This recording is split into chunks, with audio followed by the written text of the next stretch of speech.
Austerity bites hard, and this is just the beginning. The COVID-19 pandemic is taking a toll on an unheard of global scale. Here in Macau, a worst-case scenario could lead to a 60% shrinkage of the city's gross domestic product this year. That in itself is reason enough to sound the alarm and prompt difficult but necessary choices, even though the city sits on a 500 billion plus pataca financial reserve.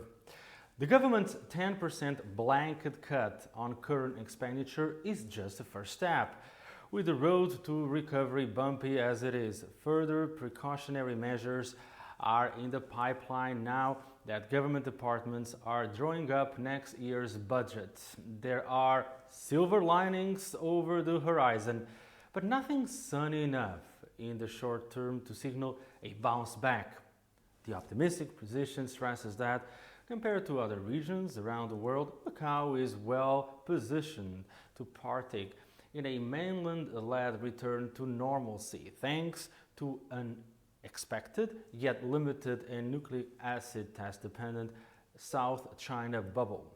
The prospect is that, with the support from the central government, this gradually evolves into an inter-provincial dynamic, paving the way for a revival of the individual visit scheme visas and the corresponding return of much-needed tourism from the mainland.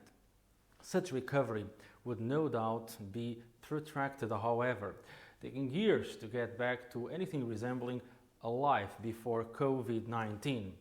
The fact is that uncertainty still reigns, and this city shouldn't feel it's been let off the hook, immune to the fate of other regions in East Asia, for example, seen initially as poster children of the pandemic, only to become more cautionary tales. In an interview with Macau Government Tourist Office Director Helena de Sena Fernandes, featured in this issue of Macau Business, she rightly underscores the fact that the crisis is prompting a rethink of the whole tourism industry. One could go even farther. There's a need to rethink other sectors as well of the economy, and even to overhaul certain public policies and policy options. Its true priority must be given to an immediate response to the massive social and economic impact of the pandemic. But a longer-term approach to deep-rooted problems and inefficiencies ought to be taking shape at the same time. The new government has the opportunity to come clean, for instance, about a few flaws which have been conspicuous in recent years in choosing where to save and where to spend, or shall I say, invest. Not to put too fine a point on it, the 800 million plus pataca annual bill that the government pays in private property rentals, a topic covered in this issue of Macau Business, is unsustainable and very, very hard to justify, particularly while a number of publicly owned buildings on parcels of land sit either underutilized or completely idle.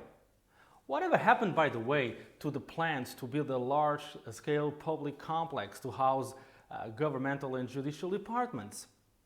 The project has been on the back burner for so long it risks sinking into oblivion. Surely the landlords of those private properties, whose deep pockets are no secret, have little to no interest in having to lower the rents or find new tenants, and can easily make their voices heard in the advisory bodies on which they and their proxies comfortably sit. When it comes to questionable spending over the years, this is just the tip of the iceberg, and there are even bigger fish to fry. Small and medium-sized enterprises are the lifeblood of the city's economy and society, and a key feature of the SAR's way of life, and as such deserve special care in these circumstances.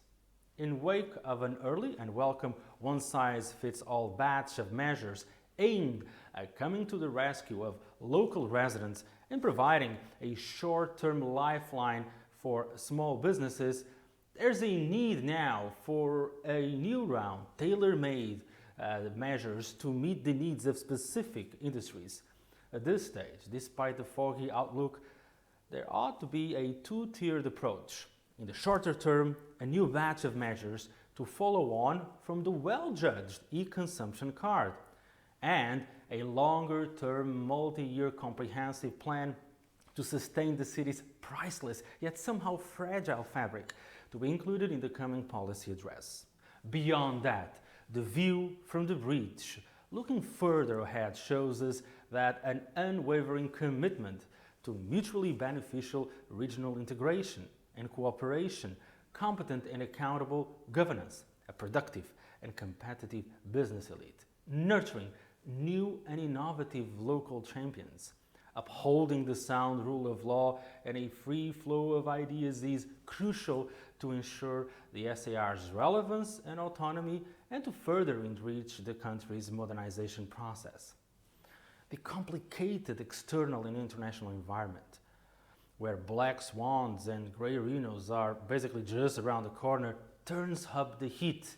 The stakes are high. One hopes we're not left high and dry.